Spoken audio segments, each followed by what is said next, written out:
problem is that we grow too few crops to feed too many people. And fundamentally, we've got about a dozen crops that feed 7.8 billion people. In fact, about 3 crops, wheat, rice, and maize, we know them all, feed about 60% of humanity. And if I tell you there's about 500,000 plant species, of which about 7,000 we've grown as crops, that tells us out of 7,000 crops, we're down to the last 3, and that is our problem. And one of the things that your organization has been talking about for a long time now, for more than a decade, even before that with your research, is what you call underutilized crops or forgotten crops. So, okay, there's the wheat, the rice and the maize that we all know about. What are the others that we've just neglected? Well, there are crops that are local. So we've got these small, or if you like, indigenous plants, sometimes we call them. And we've got a lot of pejorative terms. We say, okay, orphan crops or underutilized crops or neglected crops. They're always negative terms. And when we set up crops for the future, we said exactly that. You know, these are also potentially crops for the future because they've been around a long time. And scientists like me, but other scientists generally, have ignored them. And that's why I started work on these crops, because clearly we've had them around a long time. We've never invested in them. And now with climate change, they could become exactly that, the crops of the future. And they grow in different climates, but generally they grow where it's too hot, too dry, too difficult for these major favored crops that we now depend on.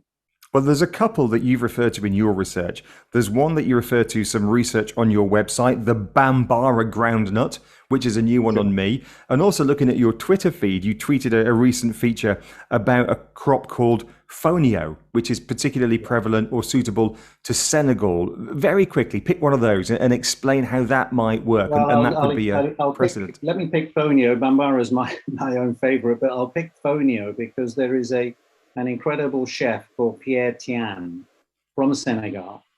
And he has he's rediscovered Fonio, which is a crop that just grows in the desert. It grows without irrigation, without fertilizers, you know, across West Africa. It could grow in certainly your region. And it's nutritious. And what he did was he realized that you could actually make food from it that people wanted. And what had happened is people in West Africa had lost the affinity for their own crops. They got used to French bread, you know, they got used to baguette flown in from Paris when they actually had Fonio growing in the fields around them. And what Pierre did was he established restaurants celebrating Fonio and other African foods in America. And suddenly Africans said, hang on a minute, this is our crop and these are our foods. And we're now, you know, they're now being sold in America. We should rediscover them. So that, I think, was the story that struck me. But Fonio is exactly that sort of crop. It's a cereal. That means it grows, you know, very much like a rice or wheat or maize. And it grows in much drier conditions without inputs. And it's nutritious. So it's got these wonderful characteristics that you can actually improve for better nutrition under climate change. One of the things you say is that at the moment, the global agri-food business is essentially what you call a fossil food business. It's so dependent on energy, either for fertilizer or transportation. You want to go from fossil foods to future foods. Explain that concept to me. Well, fossil foods, you know, it's not that these aren't great crops. You know, we wouldn't have grown wheat and rice and maize if they weren't great crops. The problem is we got addicted not just to the crops, but to the fossil fuels we need to grow them. And if you think of everything, the fertilizers, the machinery, the transport chains, the cultivation, all of these things require fossil fuels in huge amounts. And what we've now become used to is an industrial model of agriculture in which these crops can only be grown with high inputs and large amounts of fertilizers and irrigation, and of course transported as an example from Ukraine and Russia, where 28% of the world's wheat is actually grown and exported to countries around the world, including the Middle East and North Africa, which then have to import these foods or these crops because they no longer grow their own local crops. So that's really why I call that a fossil food system. And of course, we're looking for future foods, and those are the crops that we will have to grow under these very difficult environments that we're going to face in the future.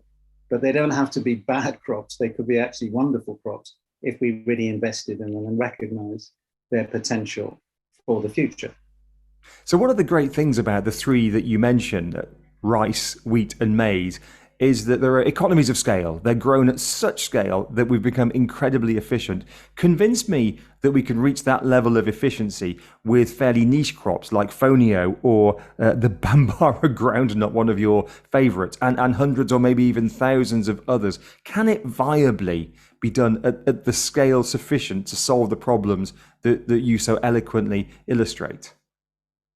Well, let's go back to scale, but for a second, let's just take the direction we took. We have these thousands of crops and we reduce them down to the bare minimum, 3 or 4 crops feeding billions of people. If you continue that logic, why not have 2? Why not have 1? Why not just grow wheat for the world? And you go, well, maybe that's sensible. Well, it isn't, because if something happened to wheat, we're all in trouble because we all depend on the same crop. So the economies of scale argument worked, but there were problems with that. To have these economies of scale, you need high inputs, you need fertilizer, you need monoculture, you need industrial production systems.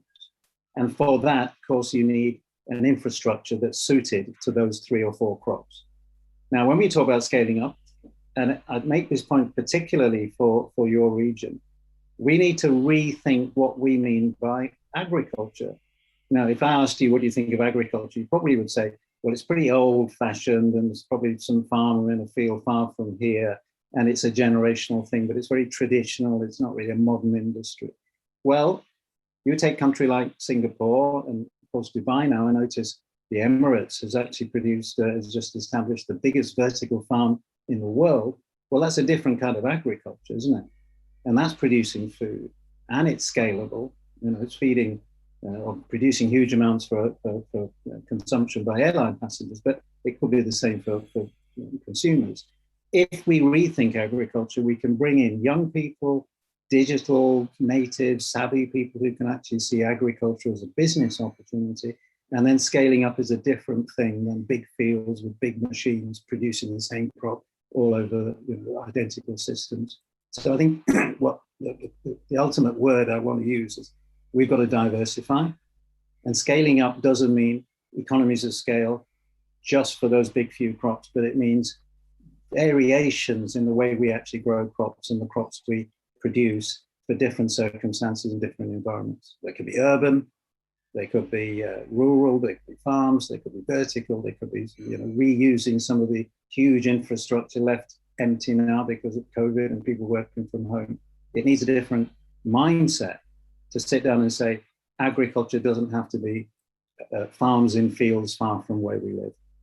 2 final questions for you. First of all, you say another problem is food for non-food uses, and you identify a couple. One is feeding cattle or feeding livestock, and the other is biofuels for transportation. Doesn't make sense, does it? We're using food crops to feed engines. And of course, yes, we grow those crops and we can argue, well, if we're growing the crops, let's use them for different purposes. But why not use crops that aren't suitable for human food, that we can actually use in bioengines or biofuels, or even particularly as animal feeds? And I'll give you an example again of aquaculture. When we think of fish, we're feeding fish with fish. We're using fish meal to feed fish, and we could replace that fish meal with insect meal.